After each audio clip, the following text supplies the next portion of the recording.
شوہر اور بیوی کا جو رابطہ ہے یہ الہی رابطہ ہے. ہم اس کو شروع کیسے کرتے ہیں؟ یہ مولانا صاحب جب خطبہ پڑھتے ہیں کیا کہتے ہیں؟ نکاح سنتی، رسول خدا نے فرمایا نکاح جو ہے وہ میری سنت ہے. من رغبا، جو بھی اس سے دور ہوگا وہ مجھ سے نہیں ہے. تو ہم یہ کہہ کر سنت کرتے ہیں. اسلامی طریقے سے نکاح ہوتا ہے، انسان پڑھتا ہے، اس کے بعد اسلام کہیں اور چلا جاتا ہے، میاں بیوی کہیں اور چلے جاتے ہیں، اسلام وہاں سے غائب ہو جاتا ہے. لیکن آپ گھر کے اندر اسلام دیکھیں کہ شوہر اور بیوی کا جو رابطہ ہے وہ الہی رابطہ ہے. اگر ایک وائف گھر کے اندر خدا کی خاطر کھڑے ہو کر کوئی بھی کام کرتی ہے لیکن خدا کی خاطر کر رہی ہے، حدیث ہے اس کا ہر کام عبادت میں شمار ہوتا ہے. ہر کام عبادت میں شمار ہوتا ہے. عبادت ہے، ایسا نہیں ہے کہ کسی کے اوپر احسان ہے، خدا کی خاطر ہے. شوہر اگر رزق حلال کے لیے گھر سے باہر نکل رہا ہے اور حتیٰ اس میں مارا جائے تو روایت ہے کہ شہید مارا گیا ہے. خوب یہ شوہر کی ذمہ داری ہے حلال لقمہ اس کو لے کر آنا. لیکن جب شوہر گھر آئے تو اس کے لیے ہے کہ اپنی ساری پریشانیوں کو باہر رکھ کر آئے. جب گھر آئے تو چہرے پر مسکراہٹ ہو. اور بیوی کے لیے بھی کہ سارا دن کوئی بھی پریشانی ہو، جب شوہر گھر پر آئے تو اس کے لیے چہرے پر مسکراہٹ ہو. آپ اگر سکون کی جگہ گھر کو نہیں بنائیں گے تو یہ کہاں جائے گا؟ بہت سارے لوگ کہتے ہیں وہ گھر لیٹ جائیں گے نہیں. کیوں؟ کیونکہ اتنی زیادہ جو ہے وہ سوال جواب ہوتے ہیں، آدمی دور ہی رہتا ہے گھر سے. کیوں ایسا ہو گیا ہے؟ گھر سکون ہونا چاہیے، انسان کو محبت ہو اپنے گھر جانے سے.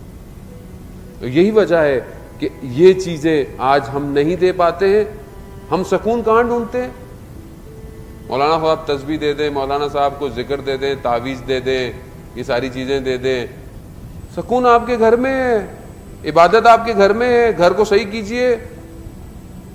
آپ کا گھر اگر صحیح ہوگا، آپ کے گھر میں قرآن کی تلاوت ہوگی. حدیث ہے کہ جس گھر میں قرآن کی تلاوت ہوتی ہے وہ گھر ملائکہ کے لیے ویسے چمکتا ہے جیسے ہمارے لیے آسمان میں تارے چمکتے ہیں.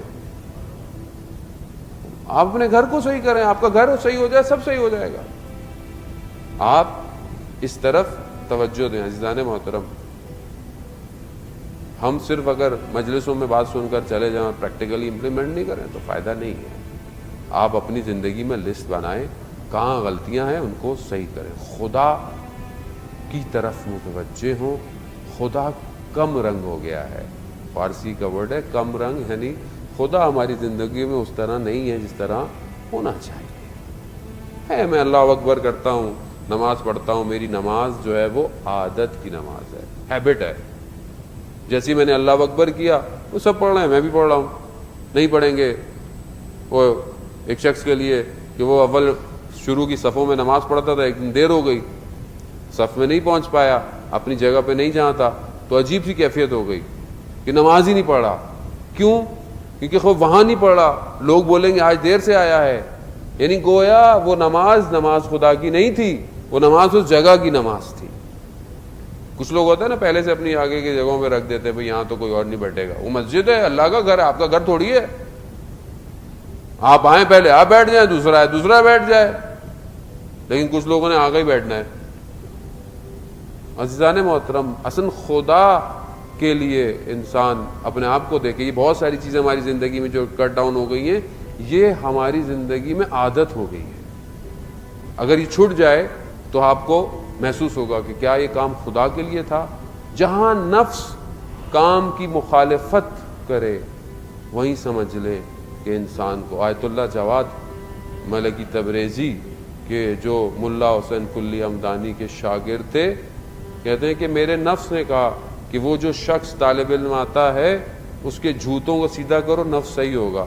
تو نفس کو برا لگا تو پھر کہا کہ اب اس کے غلام کے بھی جوتے سیدھے کرو تو نفس صحیح ہوگا.